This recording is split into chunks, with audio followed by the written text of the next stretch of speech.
Welcome to the Sacred Nurse podcast, broadcasting from WinCam in Winchester, Mass.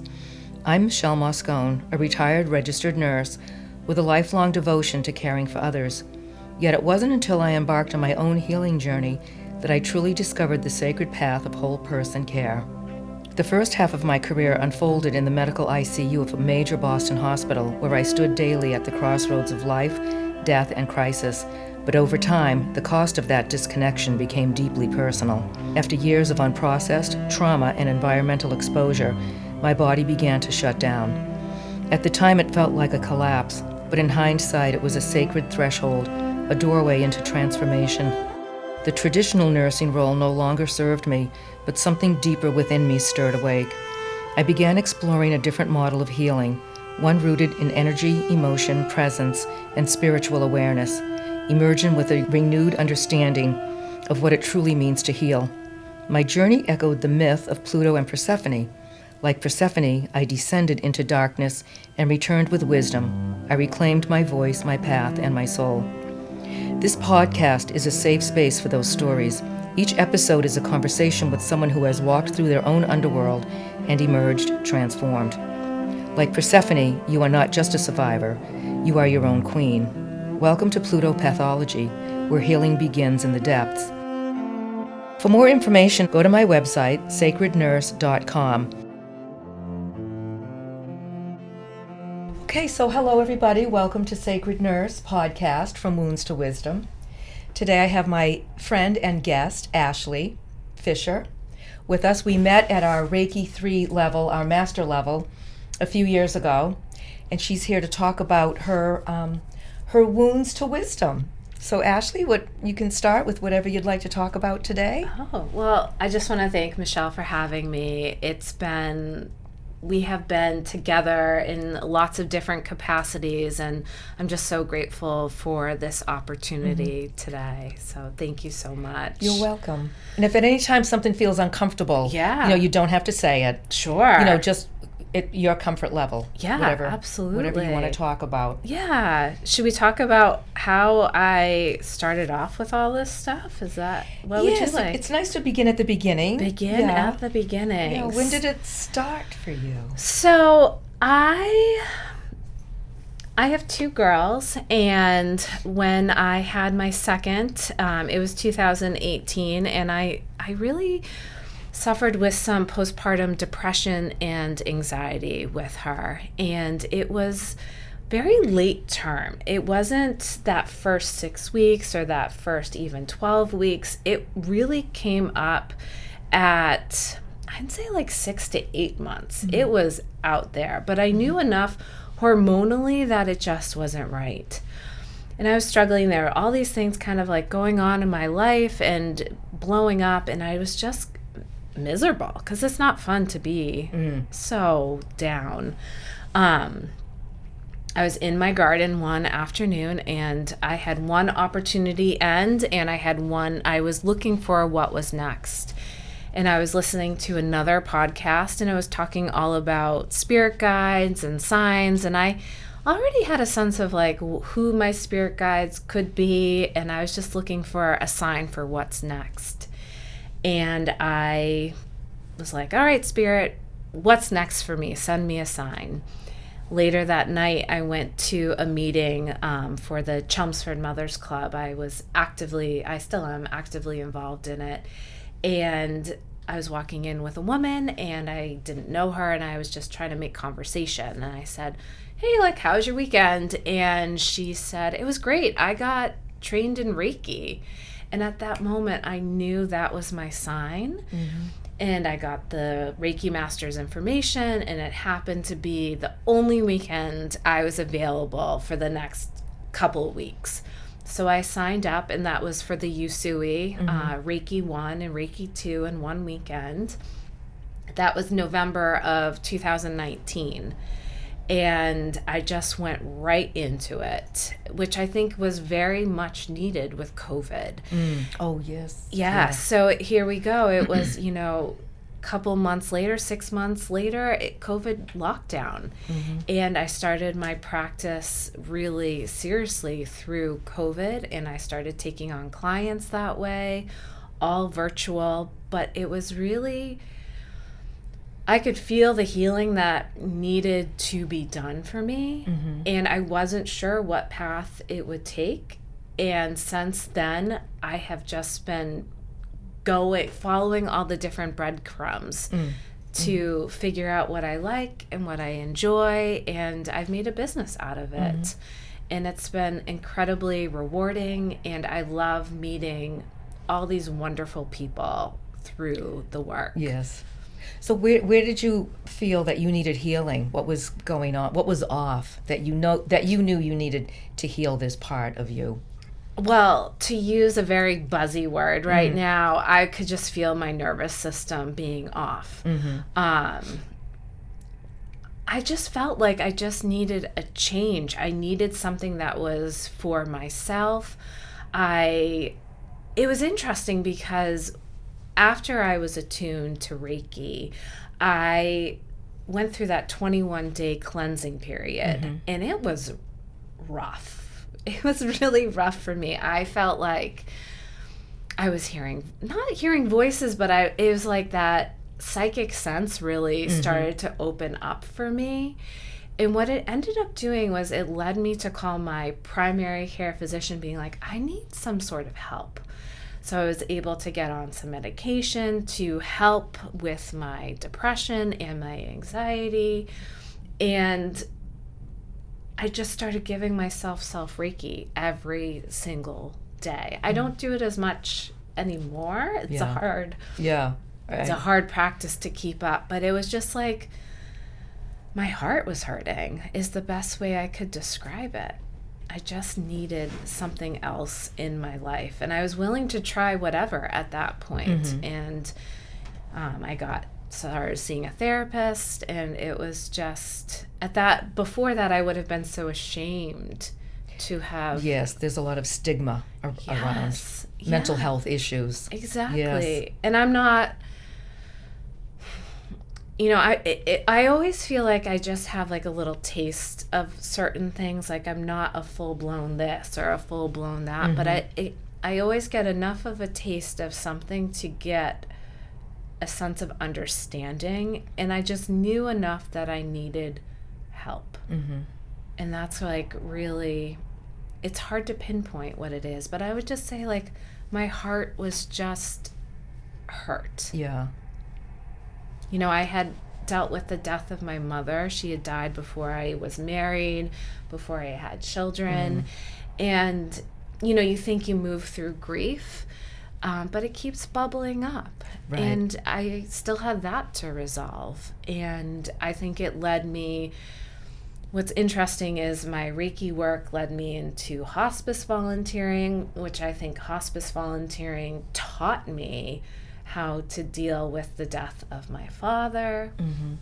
So I always just follow the path of what's next. So who knows what will be next for me, but I'm willing to go there. Well, it sounds like so far you've had a good trajectory, first realizing when, you were anxious in the postpartum, and it can hit, it's not necessarily, a few weeks after, because when I worked inpatient psychiatry, we had women who were like maybe 8 and 9 months postpartum. Yeah. So it doesn't matter. And I had postpartum depression after my second baby.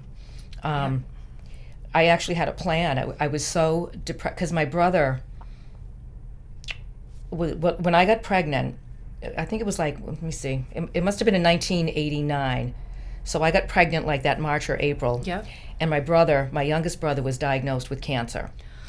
And I was an ICU nurse working with so I knew his whole trajectory of what was going on. And so my whole pregnancy was him like dying, and within 6 months he died. So he died around Halloween weekend of '89, and then Gianna was born in January 2nd of 1990. So because of that, and my marriage wasn't that great at the time, my husband, I didn't feel like he was as supportive. I was really needy, and I just wasn't getting it. I felt like I wasn't getting any support, and I went to a therapist also. And I told her, and I'll share this, but I actually had a plan. I was so depressed, and I had a plan. I had a suicide plan. Oh, And the only thing, I didn't have a gun, and it was fail safe. wow. And so one day, I think she ended up telling my husband at the time, because, you have to disclose, like, Yeah. you have to say, I really won't get into the plan. I don't want, No, yeah. But then and then overnight, I lost 25 pounds. Like like I said, I'm not going to weigh myself after having a baby. It's like, Yeah. don't do that. Don't try on your jeans. Right. It's like, then you're really depressed. No, yeah. So I weighed myself, and I lost 25 pounds overnight. So that massive weight drop was huge. Your hormones are changing. Yeah. And I remember I had this black, like, maternity top. And when I look back, it was black, maternity top, but it was, warm. Yeah. And I was changing the baby's diaper one day. She was maybe a few weeks old, and she looked at me and smiled. And all of a sudden, I was back. I wasn't depressed. Oh. Everything was good. Interesting. So that, to me, was like, as far as postpartum depression, because it hits people everywhere. Yeah. You never know when it's going to hit. No. And then I was like back to myself. But that, to me, was like, love of baby and God, because they're so close to God. When I swear to God, they're like little angels. They're gifts from God. And God went through her and hit me. And that was it. So it's just really, and then at the time, and then I was still studying, I had babies and I was working part-time or per diem. And like you, I've always kept up with what I'm doing. But, there's always been something available to help. And there's something available for all women. Like, you don't have to be alone with this. No, I agree. There are books you can read. There's like, self-care techniques all over, everywhere. Reiki practitioner right here. Yeah. Reiki practitioner right here. We're both masters. Yeah. And so you just never know. And then and then you're drawn to people. I find, like, in this work, we're drawn to, the more work you do, I think the narrow, friends are dropping, because they're just not on the same vibe as you. I agree. That has happened a lot. And how's that been, especially with this end of the snake year now? Oh, yeah. Going into the horse year, have you felt a lot of release and letting go and shedding with, like, anything, relationships? Yeah. Speak to that. I think, like, the shedding of people and relationships really started after when we got trained in Holy Fire Reiki. To be perfectly honest, my dad died several months after we had that. And not that that was a bad relationship. My dad was the best. But it was just another layer of shedding for me that could bring me closer to my authentic self. I love my parents deeply, but I just never felt like I could truly be myself at the same time. And now I feel every day I feel more and more comfortable within my body and within my soul. I definitely, with mothers in particular, it's such a weird time, because all of a sudden you are thrown into this group of other women who are kind of in the same phase you are, but you don't know their backgrounds. Right. And they come in with all their baggage or steam trunks. Yeah. And, you're just like, oh, I've got a kid who's this age, me too, like, let's go hang out. And what I have realized with the shedding of relationships, a lot of those naturally went away because, we don't see each other. But there have also been friendships that have just kind of blown up because they show their true colors. And I think it's very natural for it to happen, but at the same time, it's a lesson in, am I holding on to things that I don't need and I'm just desperate to be part of a group? Or is it okay for me to stand on my own and attract the people who are more aligned with me? And I definitely went through that. And it really started 3 years ago, 3.5 years ago, and I'm constantly seeing it. I see it with other people too, and it's like, it's okay to let go. It's okay to find the people who are right, but it's kindness it's inclusion as well. It's inviting people who, they don't have to be perfect, but I think everyone right now as mothers, it's so hard to be raising our children in such uncertainty, whether it is the news in the world. It could be education with AI coming on board. Like, what's our children's jobs going to look like? What's my husband's job going to look like? But what are my children, what career prospects will they have? I know. It is a far cry from the way we were raised. Absolutely. Or me, too. I think I have a few years on you. Yep. But, when I was growing up, we didn't have cell phones. We didn't have computers. We went outside to play. Yeah. Come home at 5 o'clock for dinner. Right. And we just roamed the street. And everywhere you looked, there was someone to play with. Right. We didn't have play dates. It's like, no. And I swear, and every mother, everyone had like a lot of kids. Like my mother, there were 5 of us within 6 years. Ooh, hello. So my poor mother, I know she was 27, and we were aged 1, 2, 3, 5, and 7.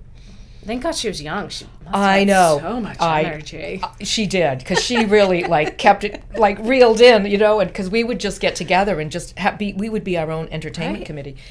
But now I wouldn't, and I remember being in the 2nd grade and being able to go to the beach by myself. We lived in Southern California, and my dad was a Navy SEAL, so that's cool. they were like lifeguards every 10 feet, Navy SEAL, I would never let a kid go. Never. Go to the beach by yourself, walk down. The bejeebies out of you now. I know. At 6 months, the pediatrician's like, "Are you signed up for swim classes?" I know. You're like, we would just. "It's January." I know. Cool. I know, and things are different because my kids are older. My daughters, but it's like the grandchildren now. I see them. Yeah. And all the stimulation with the tablets and the phones, and it's a lot. It is. It's a lot. I don't know. I think you. But it's good to have mothers groups, and I think you just have groups with the kids where they're playing. They're purely playing. Yes. Outside, fresh air. Absolutely. And I swear, run the kids ragged. That's what I did with mine. It's you have to get out and play and sleep all night. Yeah, no, I mean, that is the key to sanity, I think. Yeah. And my kids are older now. They're both in elementary school, so we're dealing with all the schedules and all of that stuff. It's just, you think it gets easier, but it's just, it doesn't. Yeah. It's a new challenge. Right, it shifts. It shifts. And it just brings me back to what practices I do to take care of myself. And it's so, it's so important to me to be able to have things outside of just my children. Absolutely. Right. And that's my tarot reading, that's my studying astrology, that's my Akashic Records reading, to find things that interest me. And it doesn't have to be like what you and I are into. It could be gardening, it could be reading. I love that women are reading so much right now. And if anyone's listening, I would challenge people to read harder books. Yeah. Not just try to fly through them. Challenge your brain, because I think when we challenge our brains, it strengthens us. Yes. So much more. Yes, I agree. And you do have to keep challenging yourself, because Absolutely. you get stuck in a rut. Yes. And like you said, back to the shedding, you don't want to shed, you don't want to let go, you're comfortable. Yes. Right. It's like the devil you know is better than the devil you don't know. So true. And it's all about who are you on the other side of this? Right. And it's always better. It is always better. It's letting go. And there's a book I like to refer, you've probably read it, it's by Carolyn Myss, Myss. No. Why People Don't Heal and How They Can. Oh, I have not read that. It's a really good read, because she talks about how your biography, becomes your biology, your story becomes your illness. Yes. Absolutely. Because you can't get out of your own way. No. And I applaud you for seeking help, Thank you. studying all these things. I like it too. I know. It's I can sit in front of my computer, and then, between, what we do, the Reiki and the healing touch I do, and I teach Tai Chi, and, and I like making different themes with that, with the movement class. And movement is important, as you know, because things get stuck in our bodies, the somatic.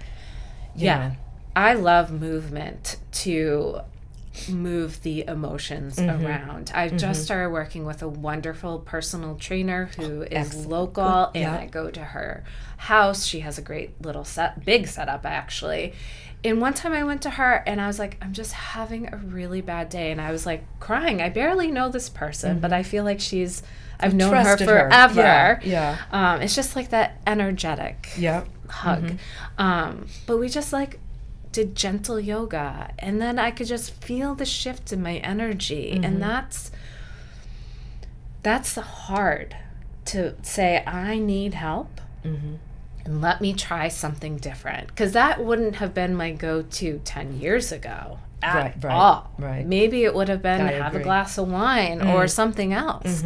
But, now it's like, maybe I'll just go for a walk and feel that cold air in my lungs. That there's nothing better than that. It's so invigorating. It is. Like, I love the winter now because I love that feeling. And you're right. It is about movement. It's about creativity. And I think when you're designing your programs for your awesome classes or a meditation or a Tai Chi, the creativity behind designing something is so fun. It is. I love designing them, and I love getting, when I get ideas. Yeah. Because again, I've shed a lot. Yes. So, and you have to let go of that so something new can come in. It's like cleaning your house. And just getting rid of stuff that you don't need so that new opportunities can come in. It's the same thing with your mental status. You have to clear the mind so that something new can come in, so that you're not in that same loop. Yeah. Which is easy to do. So easy. Yeah. And I think, like, if anyone's listening to us right now, like you and I, we aren't anything special. We're just like everyday women who happen to meet in training class. And I think that's just such a gift that anyone can just kind of follow their dreams and do what they want to do. And it's, you can be any age too. Right. Oh, I know. You can be in your 30s, your 40s, 50s, 60s. Like, don't let that stop you. There were 80-year-old women. I know. I have friends who are in their 80s and early 90s. And they're still productive. That's what I want. And they're my role models. They're my role models now, it's like, I want to be you. I do, too. When I went to my trainer, she's like, what are your goals? I'm like, I want to work on my 80-year-old body. I want to work on my future self. Yeah. Because I don't want to have a broken hip. I know. Yeah. I want to, like, live my life to the fullest. Right. And that is ultimately... And you're right. If you're holding back on the things that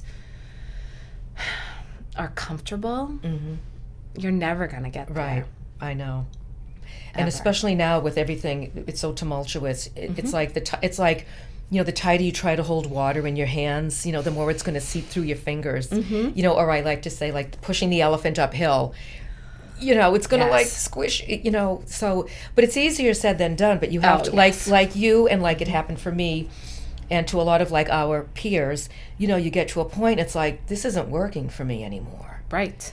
And I know when we're young, things happen to us, like everyone has some kind of, trauma, whatever, however you want to define it. It can be even if someone stole your bicycle, that's traumatic if you're 5 years old. I mean, that's a big deal. It could be big T trauma or little T trauma. Right, but trauma is trauma, and it's how you process it, and it's stored in your body. And just acknowledging, and then it sets you up for certain like behaviors that work for you, like maybe when you're in your teens or early 20s. And then you realize it's like, meanwhile, everybody else has evolved around you, and they're not going for that anymore. So you have to change. You have to be the change that you want to see. And when you get to that point, and some people don't, but the ones that do, it's it's just eye-opening, and it's wonderful. You know, just to let it go. Right. And you really see those people once they are stepping into themselves. Like you don't have to have the same interests, but you can identify and see those people, and it's... Because just women to women, like we all have our struggles. Right. Oh, absolutely. And what you said, it's like the friends I have now, I've met through like the energy work, like through the shamanic work that I do. Yes. And especially the Reiki, because everyone is like local. The shamanic was online. I don't really know physically people, but some of my biggest supports and that I see are like people that we met from Reiki, especially Yes. the level 3, the Yes. holy fire. Yeah. That was instrumental for me. It was probably one of the most life-changing classes Yeah. for me. And to be honest, I don't do Reiki quite as much as I used to. Like, Yeah. people come to me, they love tarot readings. And I'm like, okay. I Yeah. think everybody knows what tarot is, so it's more digestible. And I love to do it. It's Yeah. quick and easy. It's fun, I It's know. fun. Yeah. It's really, really fun. But I think finding all of these different things, it's been such a surprise in my life that I never, Yes. ever would have guessed. I know. Because Ever. you're probably the same way. It's like I didn't know I needed it until I started doing it. Right. You know, because I remember when I first met Liz Disterhoff, our teacher, I think it was a couple of years ago, she did a women's, an ocean goddess retreat. That's right. Did you- I didn't go you to didn't that, go. but I know a lot of the people now who went to it. Exactly, and I'm still friends with. There were 6 of us that showed up. Becky Yes. is one of them, and I went, and I remember we sat outside. You know, it was Friday night and Saturday and Sunday, and I said, you know, I don't know. I said, I'm at a transition. I'm at a crossroads. I don't know if I want to just stop doing everything I know and just start babysitting grandchildren, Okay. or do I want to keep, like, with my studies? Do I want to keep, evolving? And that class was a turning point for me. And it was right across the street from the ocean, you know. And then from that, she had the Reiki 3. Yep. And so I did that, and then other little and that's where we met soon Right. after that. And then it's just been little, whatever workshops come around. Maybe it was more than 2 years. I don't know, but Now, did you know anyone going to that ocean retreat? no, I didn't know anybody, Yeah. which I like doing that. I don't mind, like, because I feel like I'm going to meet like-minded people. Yes. So that's another thing for women. Yeah. Do what you love. You're going to meet like-minded people. Yeah. And just show up by yourself. And I find the stuff online, like, as much as I would love to step away from Facebook and Yeah, social media, yeah. I think it's, unfortunately, There's so much out there. There I know. is, but that's how I've found everything. That's I know. how I promote my things. That's how you promote Yeah. your things. And I think, if you see or listen and realize, oh my gosh, these people are local to me, there's no reason why not, the stuff that we do might not exactly align, but Right. between the two of us, we probably know someone who does something that we could Right. make a recommendation. Right. Absolutely. Like, I'm going to be doing a fire walk later. Have you done a fire walk yes. yet? Yes. Yeah. Are you doing it with Liz? I'm actually doing it with Travis. Okay, Her like partner in Yes. fire walking Yes. crime. I don't know. I've met him. Yeah, Because I did a plant medicine I did too. ceremony with him. her, and he was. Wait, we were there.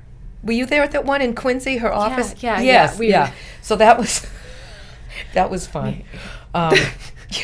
That was very. That was fun. interesting. Yeah. That was yeah. So yeah, that's the only time I've met Travis. But Yeah. I did one of her fireworks, Walks. fire walks.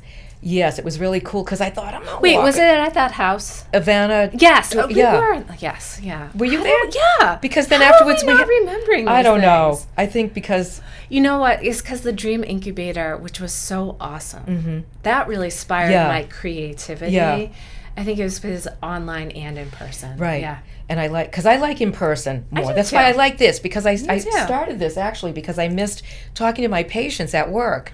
I used to interview them and get their Yeah. history. Yeah. Not that I'm not that I'm getting your history, No. but it's like I have to figure out a way. How can I still talk to people? Absolutely. And Yeah. get their stories out that aren't, that so people can help. It will help, like women with our stories. Yeah. Someone, like you said, they might listen and it might help them not feel so alone. Right.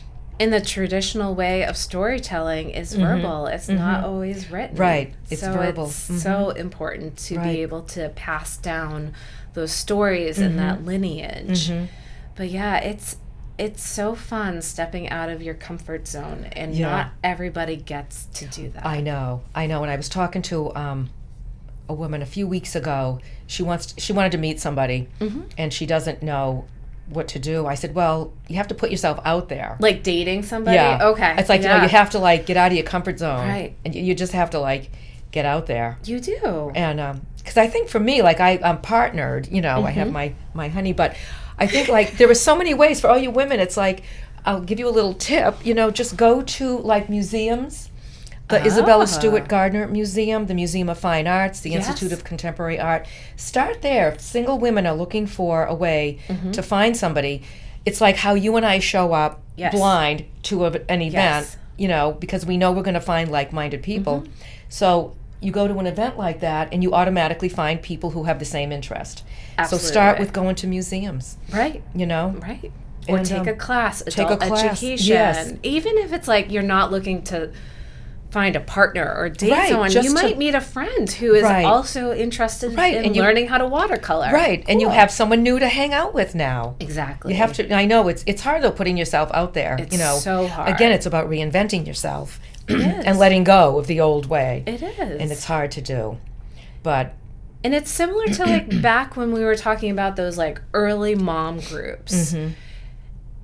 Those foundational meeting people, it gets harder as you're an adult. So I am a small business owner now, and I'm primarily at home with my girls.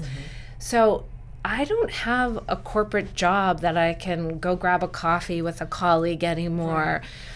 And even with that, there's so much drama that can be related to the office, and your work is so personal. That, you might really like your boss, but it might not necessarily be appropriate to be friends with your boss. So to be able to step outside and brush up on those skills of constantly putting yourself out there, meeting new people, it doesn't have to be romantic. It can be just friendship. I love that idea of like going to the museum and saying something, just being kind. And I think it also brings up a really great point of the validity of all different kinds of relationships. Like the relationship for me, I always think about, I go grocery shopping every Wednesday, and it's the people, and I go to Market Basket in Chelmsford, and it is, they have the best prices, but they also have the best people who work there. And I have become familiar with them. And those relationships, I wouldn't call them friends, but it's like the common courtesies of the people that you see out and about in your community. And what and I don't know if you tap into the energy of what's going on right now. Like that's kind of how I've been getting, like how I've evolved. I get a lot of premonition stuff. And when I ask what we can do, it's community. It's about building community, keeping community, talking to your neighbors, starting a text chain just to be, the mom patrol outside, like, who's that car out there? People make fun of it, but it's so important. I know. So important that we do that. So meet your neighbors. Everybody just wants connection. Yes, and you're right. And I can't help it. I have to like cut myself off from the news. Because it's too stimulating and it's all the same. And, and it's the spin they put on it. And, and I just want everyone to go home. Just everybody go home. Everybody settle down. But, that's not going to happen. It's not going to happen with the fire horse. But so I do fire horse, the momentum. We'll see what's going to happen because I think things are going to, there's going to be a big shift. I can feel like there's going to be a big, like, universal shift is coming. When does this episode drop?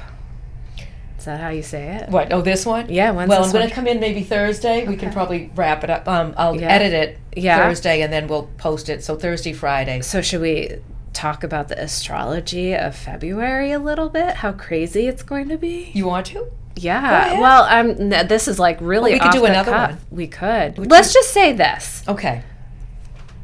Join us again.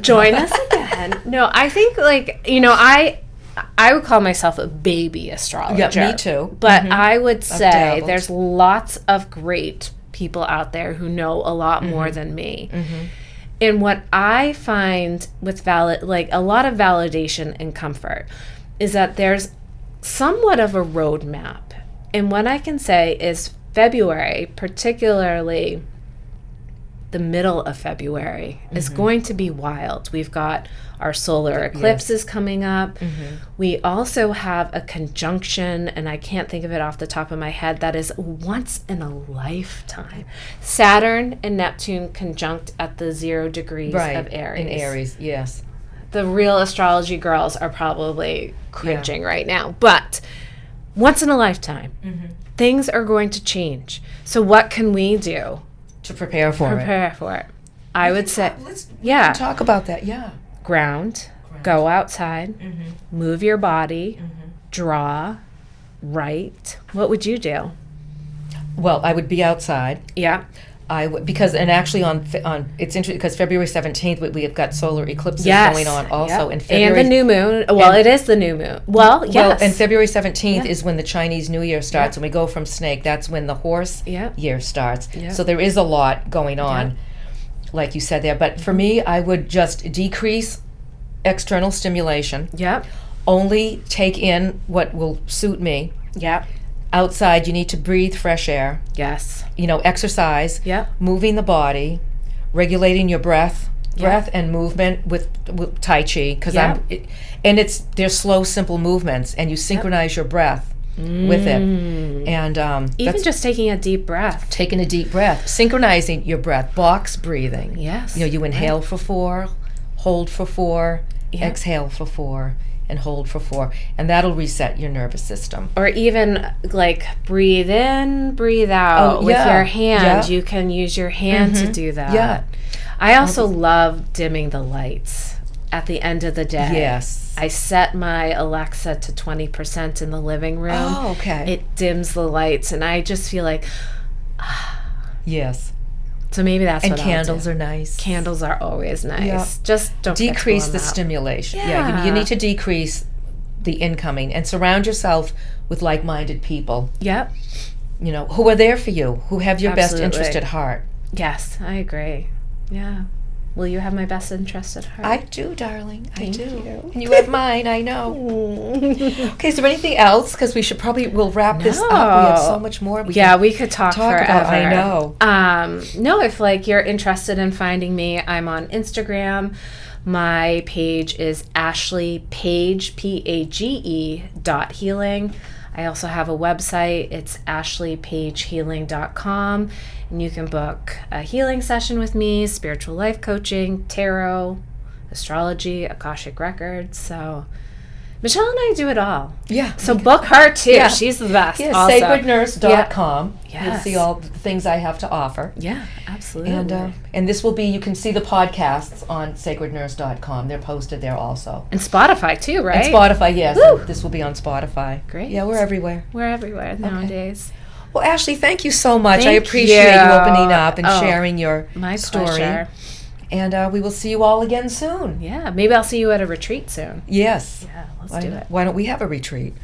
Dude. Let's have one. Let's do it. Okay. At the beach. The spring thaw at the beach. Yeah, let's do it. Okay. Sign up. Yes, we'll keep you posted. Yeah. Okay, Sacred Nurse saying goodbye. Bye. Bye-bye. For more information, go to my website, sacrednurse.com. Everything's gonna be fine. Everything's gonna be fine. It'll all turn out right. It'll all, it's all gonna